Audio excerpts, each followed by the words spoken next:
Seja muito bem-vindo ao nosso café virtual, que a graça e a paz do nosso Deus esteja com você e o seu lar. E hoje eu gostaria de falar sobre a história de Rispa, que está lá em 2 Samuel, capítulo 21. Aconteceu o seguinte: durante 3 anos consecutivos, o povo de Israel ficou numa situação de penúria muito grande, teve fome. E Davi foi procurar o Senhor e falou: por que, Senhor, isso? E o Senhor respondeu que isso era consequência do que Saul tinha feito. Saul, ele tinha derramado sangue dos gibeonitas. E isso foi injusto a Deus, porque Josué tinha feito um pacto com os gibeonitas, que eles seriam poupados por Israel. Lá em Josué, capítulo 9, aconteceu isso. E então havia uma promessa do povo de Israel com os gibeonitas. Só que Saul não honrou essa promessa. Então, Davi foi procurar os gibeonitas e perguntou o que eles poderiam fazer, o que ele deveria fazer. E os gibeonitas estavam muito nervosos, muito bravos com Saul.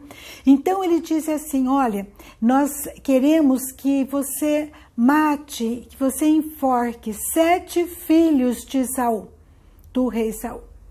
Então Davi fez isso. E dentre esses filhos, 2 eram filhos de Rispa. 2 eram filhos de Rispa. E o que acontece é uma coisa muito, muito assim, triste, né? Porque Rispa, essa mulher, filha de Aiá, ela tomou um pano de saco e o estendeu para si sobre uma penha. Desde o princípio da ceifa, quando os filhos dela foram mortos, né? Até que sobre eles caiu água do céu. E não deixou que as aves do céu se aproximassem deles de dia, nem os animais de noite. Olha que história, né? Que história triste. Essa mulher, ela ficou ali durante 6 a 7 meses, possivelmente, acreditas, né? Desde o início da ceifa até o início das chuvas. Então, de abril, maio até outubro, ela ficou ali, para os filhos dela mortos não serem comidos por aves, por animais selvagens. É uma história triste, né? E que nos ensina muito. Primeiro, sobre aliança, sobre promessa. Isso é uma coisa muito séria. Melhor é não fazer, e se nós fizermos, devemos honrar, devemos cumprir. Sabe, Josué tinha feito uma promessa, uma aliança pelo povo de Israel com os gibeonitas.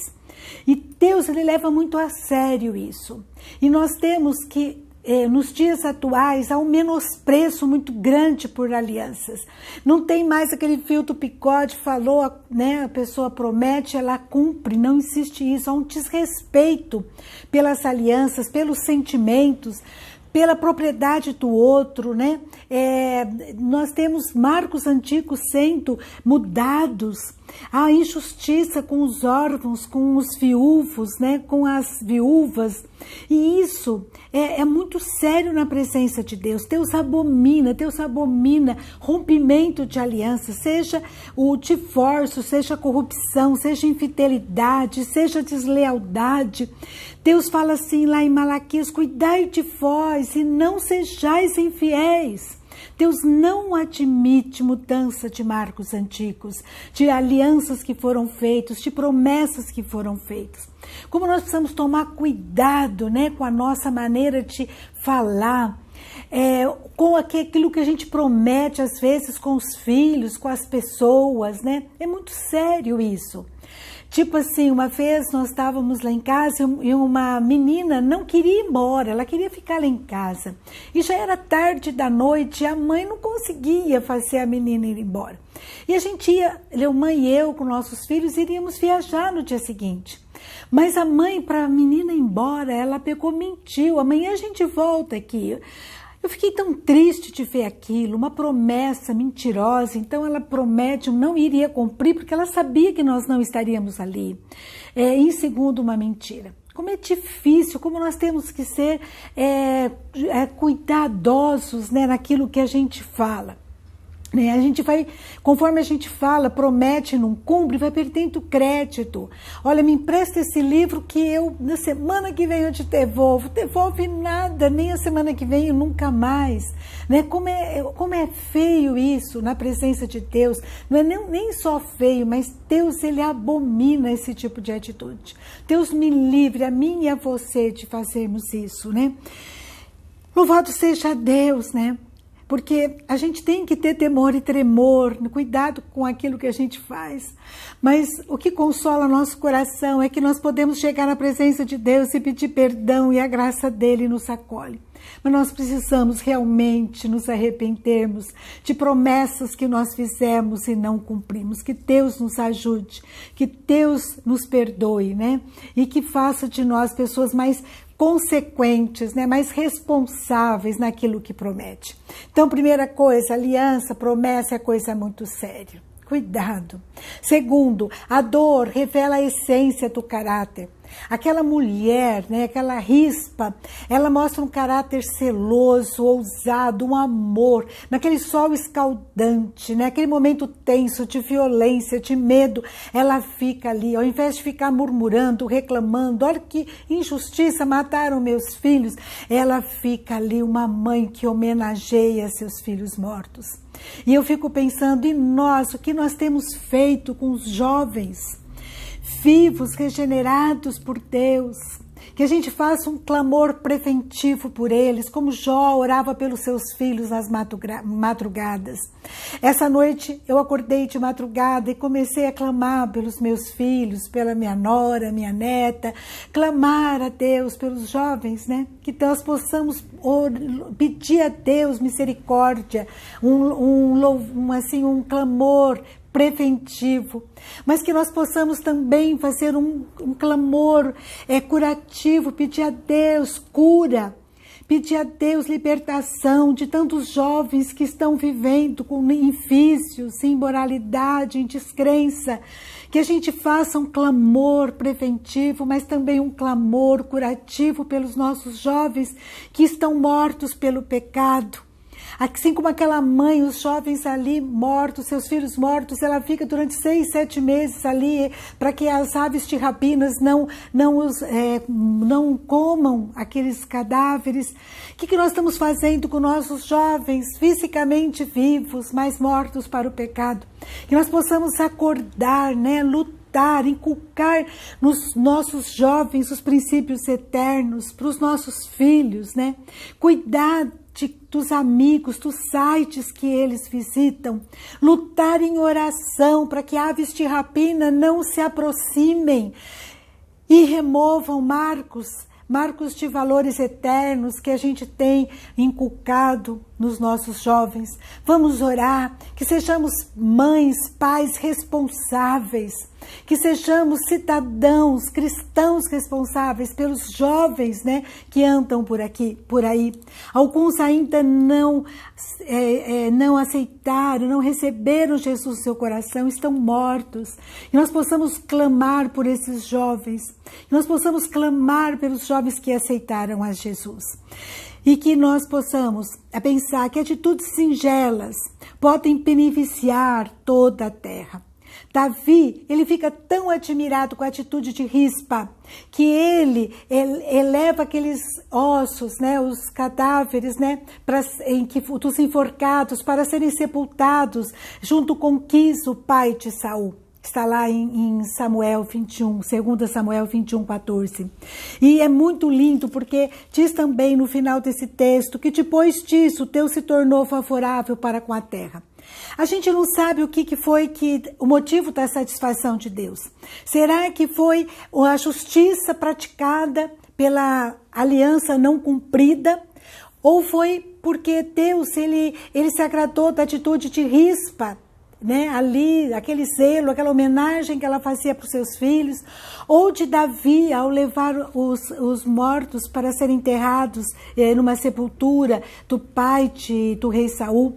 Seja o que for, a gente sabe que Deus ele se agrada, ele honra com promessa, com zelo, aqueles pais que têm zelo pelos seus filhos.